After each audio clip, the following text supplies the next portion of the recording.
Good morning, everyone. 10 years ago, Water Rising Institute was born out of the Flint, Michigan water crisis. Like many people around the world, I watched a community lose trust in something so fundamental that we rarely think about until it's gone.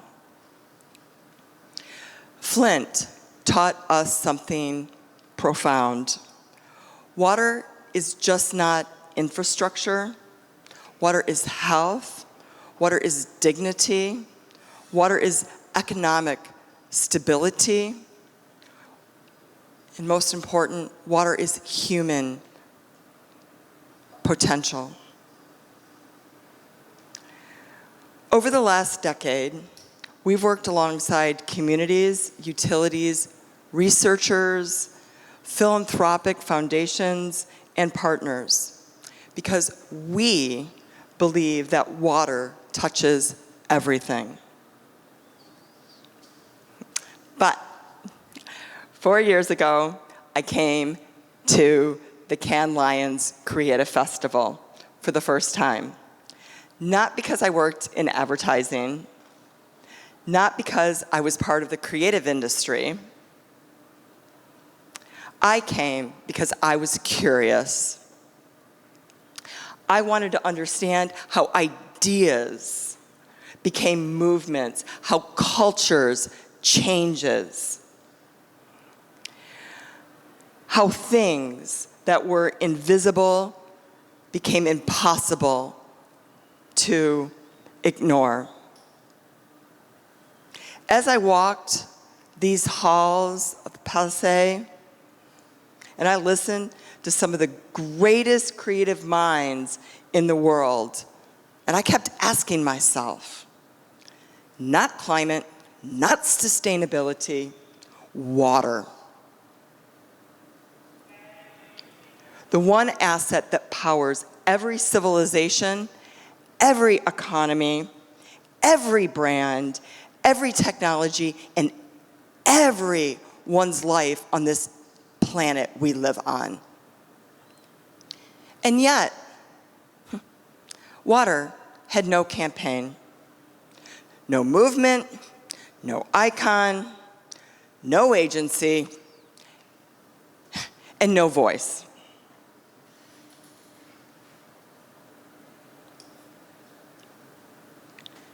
And I realized something. Water has a finance problem. The world needs trillions of dollars of investment in water infrastructure, according to the World Bank and the World Economic Forum. But finance follows attention. Finance follows narratives. Finance follows what society values.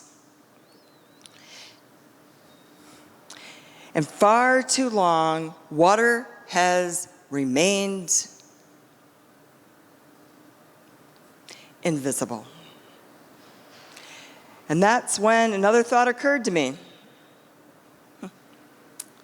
What if water had a PR agency?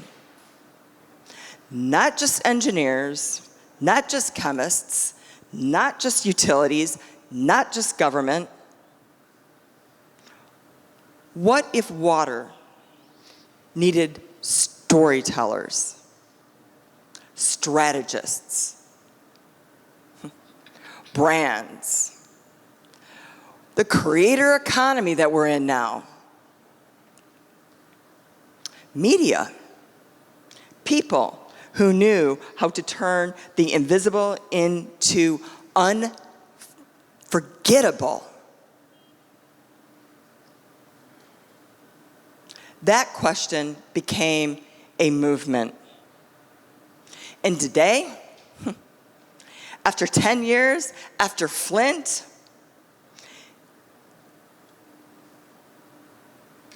we're walking these halls, and guess what? We're back. And we got a team, thanks to the Cannes Lions, program here with the ERA, which is equal representation and accessibility. Blessed not to talk about water simply as a crisis, but as the greatest opportunity of our lifetime. Because water, it's just not a resource. Water is the original liquid asset. And perhaps the greatest irony of our time, we're investing trillions. In fact, Elon Musk just became a trillionaire with the company he's doing, into artificial intelligence, while largely ignoring the original intelligence that makes everything possible. So let me be clear. No water, no AI, no energy, no food, no economies. Nothing. So today, I want to leave you with two questions. If water powers everything, why has it remained invisible? 2, and if creative can make almost anything famous, what would it take to make water famous? Welcome. Let's make the invisible visible. Thank you.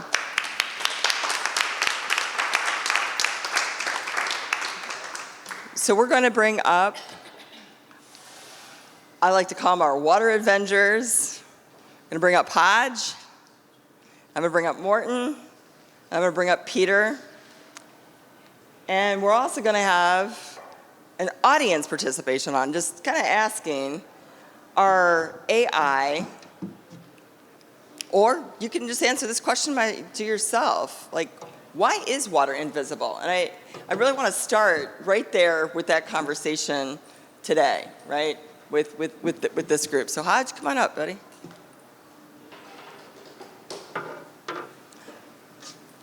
Let's scoot one down. So we'll do the nudge. How's that? Great. Perfect.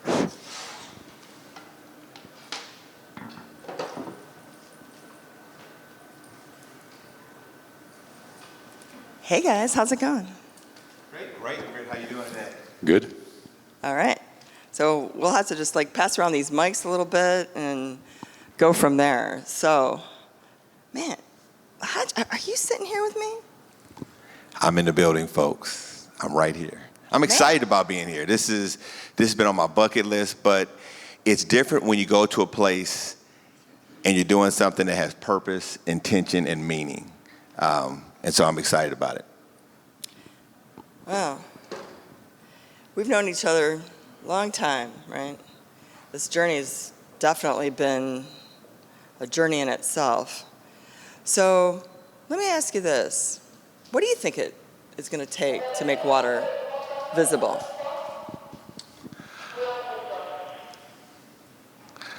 All right, well, why don't we frame it in a story?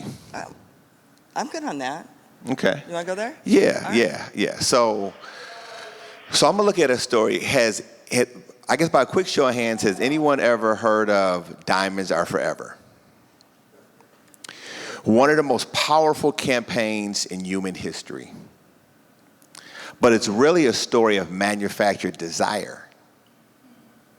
So the De Beers family wanted to create economic value around an asset that wasn't rare, is not the most valuable gem, there's no scarcity. And they created a $2 billion inflection point within a couple decades and created a borderless ritual where women don't sell diamonds, they upgrade and they get new diamonds. That's a manufactured story around asset that doesn't have a lot of utility to it? What happens when we change this conversation around the most important and liquid asset? And that's why we're here today, is to be able to say, if they can take something that's manufactured with no value, what happens when we have something that does have value? Hodge, thanks. You know what? I love that analogy that diamonds are forever, but it has stuck with us for all these years, right? Morton,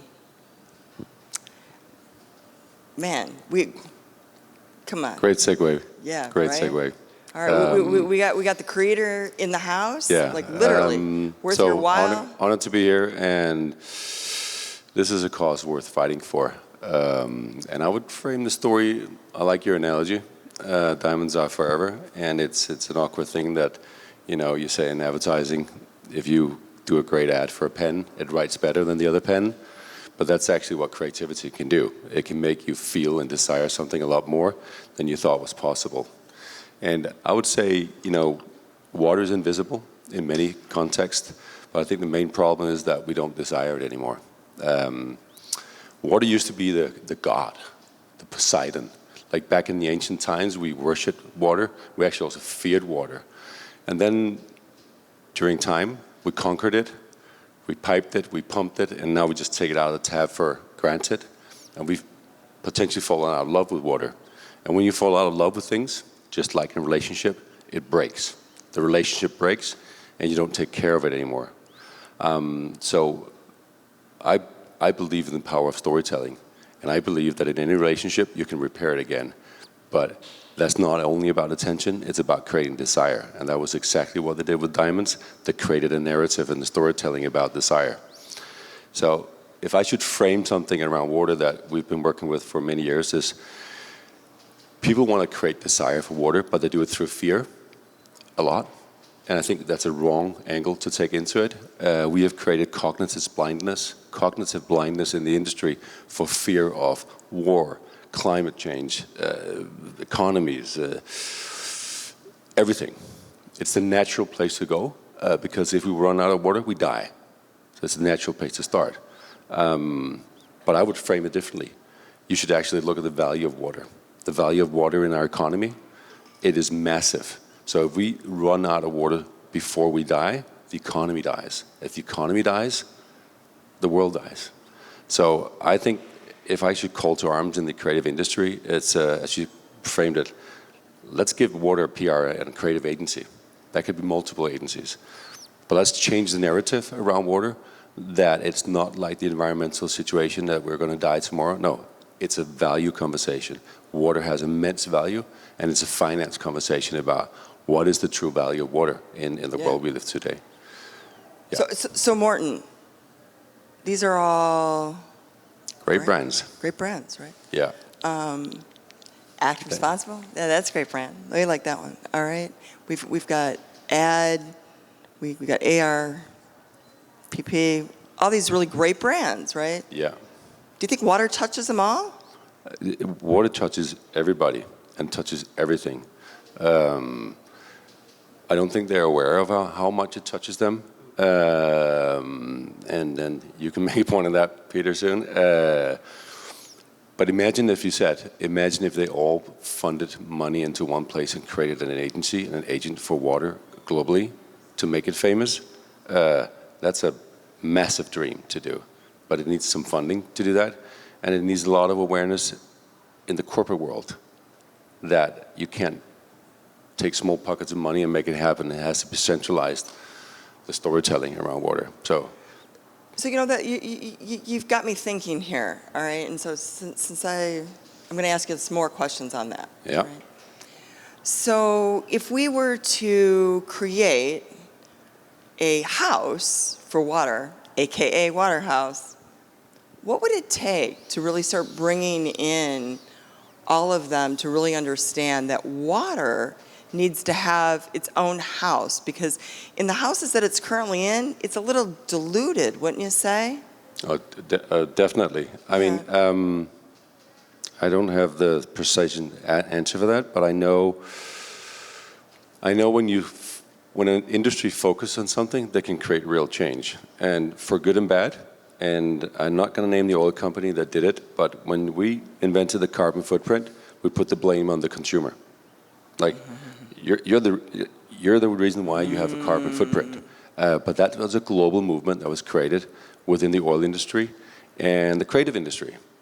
And they got that narrative so immensely wrong because it's not the consumer's fault. But it just shows me when you channel money and focus into something, you can create real movements. I believe that movement was wrong, but you can flip it. You can do the same thing for water with a positive impact. And you need to centralize it. You need to do it big. You need to do it on scale, or else it's just going to trickle away. Yeah. So, Hodge Fleming, right? Not just with Rebrand X, but also the House of Intelligence. So let's have this conversation on water as a place of intelligence, because not that I'm giving a plug for my water bottle or anything, but water also has memory. And you and I, behind the scenes, we've been talking about this water, as an intelligence, liquid asset, all these other things. So let's have that conversation on water intelligence. All right, so when I think about water, I think about infrastructure. I think about the relationship that it has with agriculture. I think about the relationship that it has with technology, whether it's a data center. And the relationship is impacted because the water is driving a global economy, but it's doing it smartly. There are things that the water does that the naked eye can't see, but it's generating it. There's trillions of gallons or liters of water that are used on a global basis. But when you think about the systems that it powers, they're very complex systems. Our bodies are 70% water. You can look at land and you can look at property and the impact that it has on the economic value of it. Mm-hmm. You can look at, we have a lot of tremendous large language models and systems that are part of artificial intelligence that we don't have the natural resources to be able to power what we need in the future. The issue around water really is around locality, right? And so the water in and of itself takes on the nature of whatever the system that we needed to flow through or to power. But then that's where the human connection comes in at how do we drive and make sure that we're making decisions where water can be optimized. And I think that's the human and the machine coming together to be able to look at water not just as a liquid, but really as a utility that has tremendous value. How'd you like that? I like that. And you know what? That's going to lead me into my next question to work in with the audience. So Cynthia and Luca, can you grab somebody from the audience? So you want to grab this young woman here? And Luca, do you want to grab this gentleman and this woman here for me? Great. Thank you so much. These both gentlemen, can you just bring them on up for me? Okay, great. Thank you. All right. That gentleman too? Yeah, please. Yeah, please. All right. Guys, thanks for being part of our improv, because we like calling this more of our impact studio model, so we're just not a bunch of talking heads here. So I want to ask you, candidly, a question, and Cynthia and Luca's going to help you with this, but why is water invisible? Because people think it's still in abundance, so they're not aware. It's just... At the moment, in some areas, at least not everywhere, but people think water is still in abundance. They open a tap, water flows, and they're not realizing that one day that might not be the case, or at least that water might not be potable. So we're talking also about potable water. And that's what people do not realize, and what's going to be very, very important. And it will become quicker than they're also realizing today. I think that's very, very, very good point.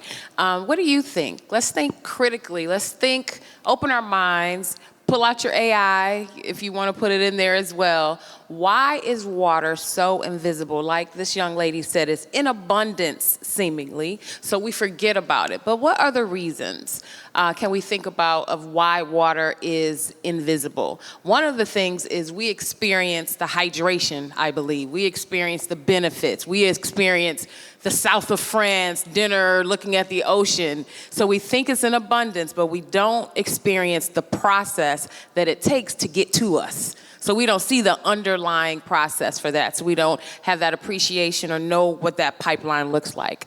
I'm just filling in the space right now. What are your thoughts? Because we want to hear from you all. Why is water seemingly invisible?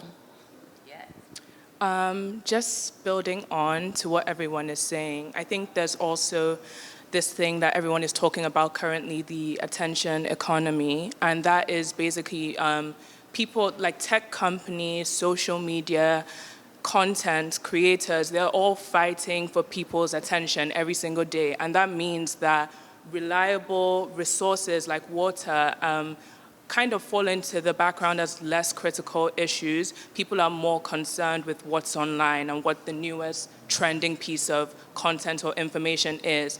But as you've rightly pointed out, there's an opportunity for water to plug into this economy. Water needs to get online. Water needs a PR agent. And with the right story, in that right setting, we can capture people's attention again and turn concern or information into values. And like you said, investment follows where value goes. So, yeah. All right, we're gonna go over here on this team. Andrew? Yeah, just to add to that, I think obviously water is such a fundamental part of our everyday, so we don't necessarily realize in ways in which that we're consuming water. So we think about, still or sparkling, we think about our hot shower every day, but we don't necessarily think about, say, if you search something in ChatGPT, how many gallons of water that might use for that one simple search, or if you're generating an image or whatever.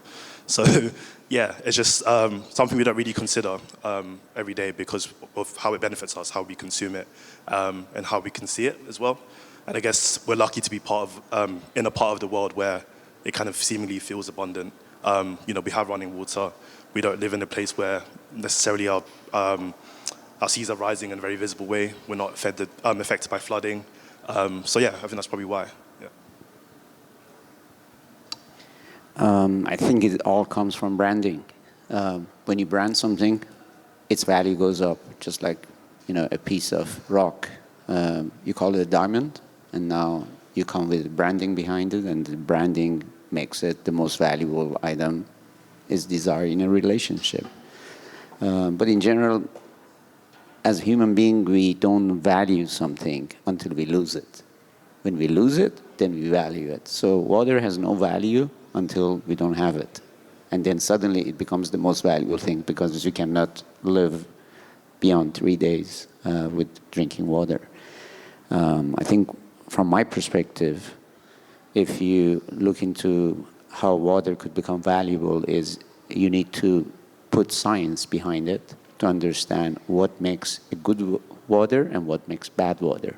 Today we don't have that. We have it for air. We measure the carbon dioxide in the air and we know if it goes up, it causes all kinds of problems.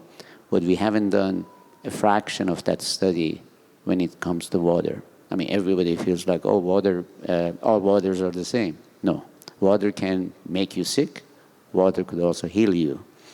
Water fasting, perhaps, is one of the best way to heal any kind of disease you might have, and also get you to the next level and become, professional athletes if you choose to do so.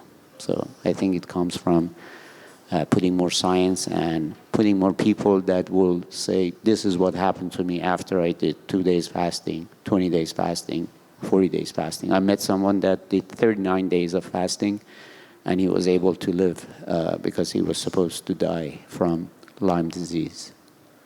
And he told me maybe 1 in a billion could do this. So why should we have 1 in a billion do 39 days of water fasting? Maybe we need to have competition, like a, ice bucket challenge that we say, okay, how many days can you do fasting? Because fasting actually is proven that it's good for you. It's just we are not able to do that maybe in a gamification angle. So I believe by putting more science, by putting more energy into it, and real, authentic marketing, then we achieve that. So if I can add, this paradox of water that is very valuable, it's the foundation of life, but it is also very cheap and everywhere. This paradox is even more evident in the private sector. I come from exactly the private sector. I've worked in some of these companies, and there, for them, this paradox is even more evident. For some of them, it's a matter of risk, the water. If you are missing water, they cannot produce. So it's just a risk. For others, it's connected to sustainability. So they have attention to water just because they have to produce the sustainability report with the consumptions and the recycling. For some of them, it's nothing. And until we make this switch and consider water really an asset, a value, we cannot speak truly about what water is for us. Water is life. So there must be some kind of connection between water and the brand value. Not only the brand of water, but the brand of the company that is using water in order to fulfill our needs. Yeah, well, that is a great segue into Peter. You want to just introduce just really quick yourself, and I'm just ecstatic that you're here, not just as a Water Rising board member, but also as the founder and CEO Absolutely. of... Yeah, thanks, Alicia. I mean, this has Welcome. been an awesome event, awesome conversation here. We bring in many different lenses to the table. My background, I'm an academic most of the time, and part-time in finance, and corporate finance, capital markets finance, and I also have a startup company, Equarius AI, and Equarius is a contraction of equities, as in companies, and Aquarius, water. So it's really all about the risk and the value of water in companies. And Alicia, you were, and Morten, you were just pointing out, I mean, all these brands that we got behind us. I've been looking at the, not to name names here, but the Interbrand 100 list of companies, right? And so I looked at the Interbrand brand finance methodology to figure out what is the value of water in your brand, right? It comes from operations, it comes from use, it comes from risk, it comes from location. I mean, you were talking about location. Water is local. We always say carbon is global, water is local. And so if you think about all these different companies, they're not just one facility. Each of these companies has many different facilities, operational facilities, many different locations. They all depend on water utilities in these locations. So if we can sort of transition the narrative from water and saying, well, water is always there, as the audience was commenting on, water is there until it's not there. The water is there because of government-funded operations, in most cases, water utilities. These water utilities actually contribute dollar value to the brand value of all these different companies. But it's just taken for granted as a pro forma number rather than an actual meaningful number. So two more anecdotes here, if I can.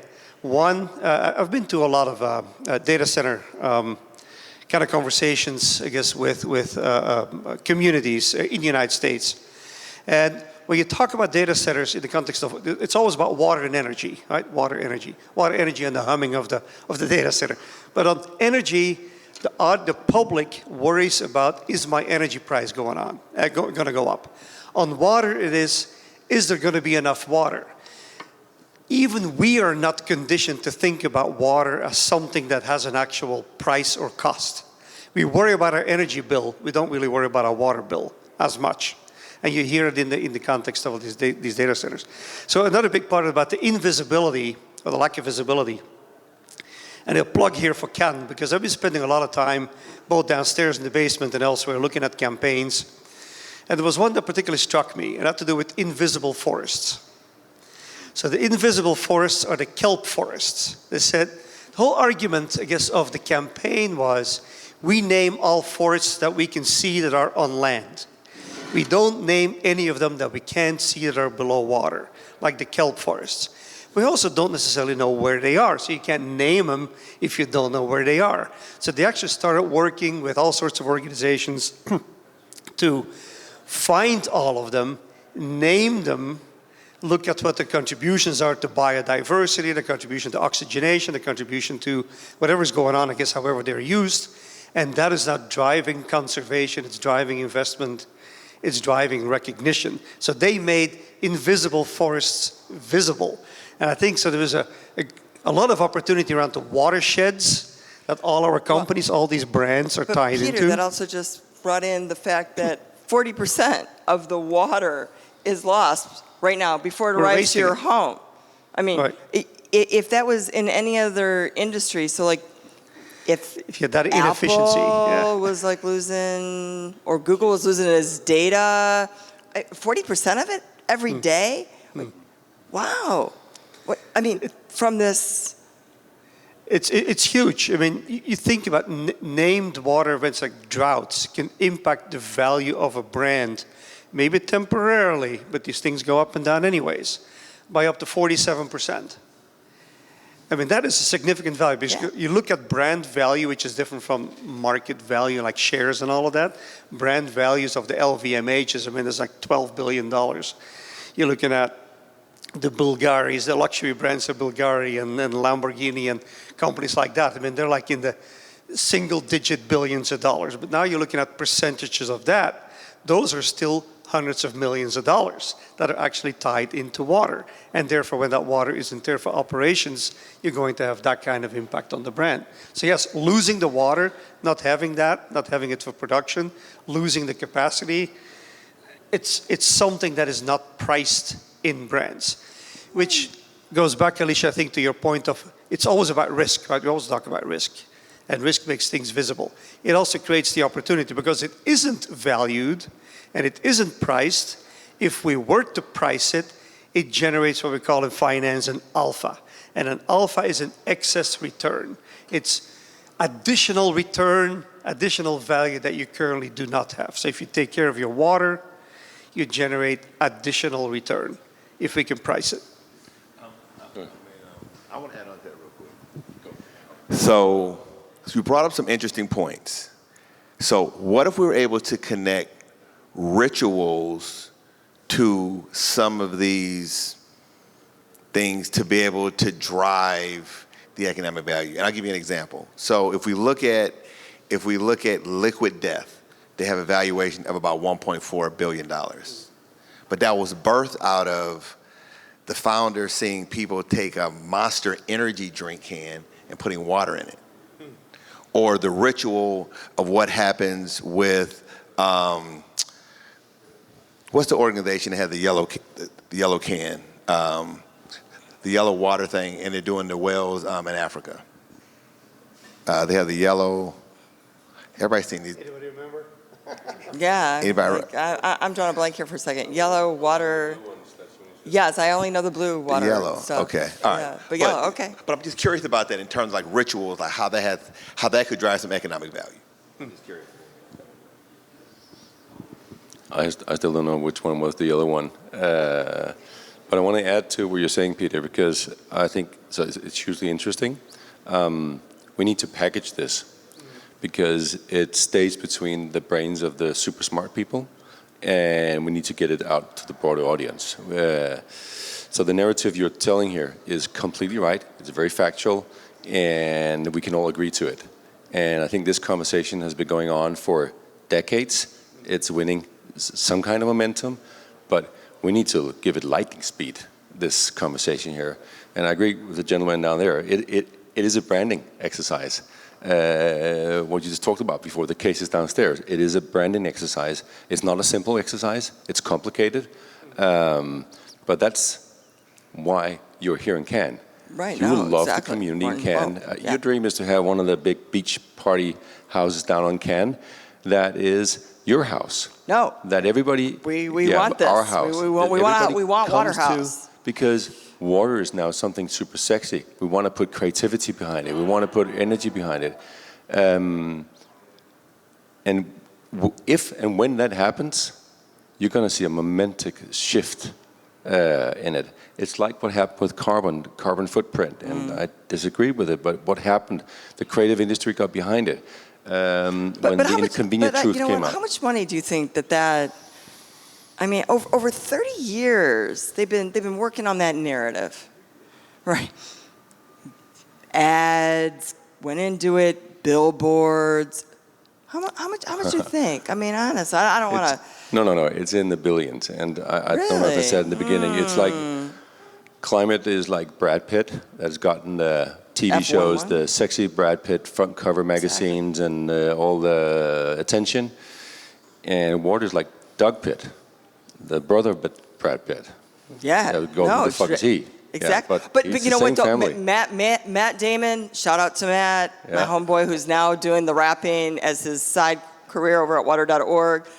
But even Matt Damon right now, you guys, is having a hard time making water visible. Yeah. Okay. Cynthia, yeah. I think this is a perfect backdrop here at Cannes Lion Festival of Creativity to have this, because what these big brands do, we can take a hint from, is they go to the creator economy to deploy their message, right? These big brands are looking for the creator economy and the micro creators in the economy to power their message. Wow. So I think, just like we said before, is that's who we go to mobilize this message, because they're doing the same thing. So in essence, yes, I think we should use them as a resource, but then they go to the creators to do it. So let's cut out the middleman and go to the creator economy. I know a whole beach full of them, right? Right, I know, oh my gosh. I mean, we on are the water in the creator that we can get economy. them to power this message. So I just thought about that. But you know what? I like with where you're going on this. And what we've been talking about this week, and we actually at an open house said to the Cannes Lions, ERA team, that we want our outcome and recommendations to be a competition. Yep. You know what? As an American, I just like to say, we love to compete. But you know what? So does the creators, because they want to compete for those awards. Yep. How do we create a campaign, right, to bring them in for next year? So what I'd like to just say, just in closing with that, is that if we're really going to make water visible, and we're also going to look at it also to finance it, how do we bring it into a competition? And then that competition just creates, well, I like to say the tsunami to get it out. But without these incredible stories and without the creators, we will continue to remain invisible. So our call, and I'm asking this of the executive team here at Cannes Lions and at Informa, how do we make that happen for next year? That is what we would like to be able to move forward from. And then the other thing is too, is for every one of these brands that participated this year in making Cannes Lions possible, we want to ask you to be part of Waterhouse for next year. So I'd like to thank everybody for coming out today and for participating in this with us, but let's make the original liquid asset visible. Thank you so much for coming.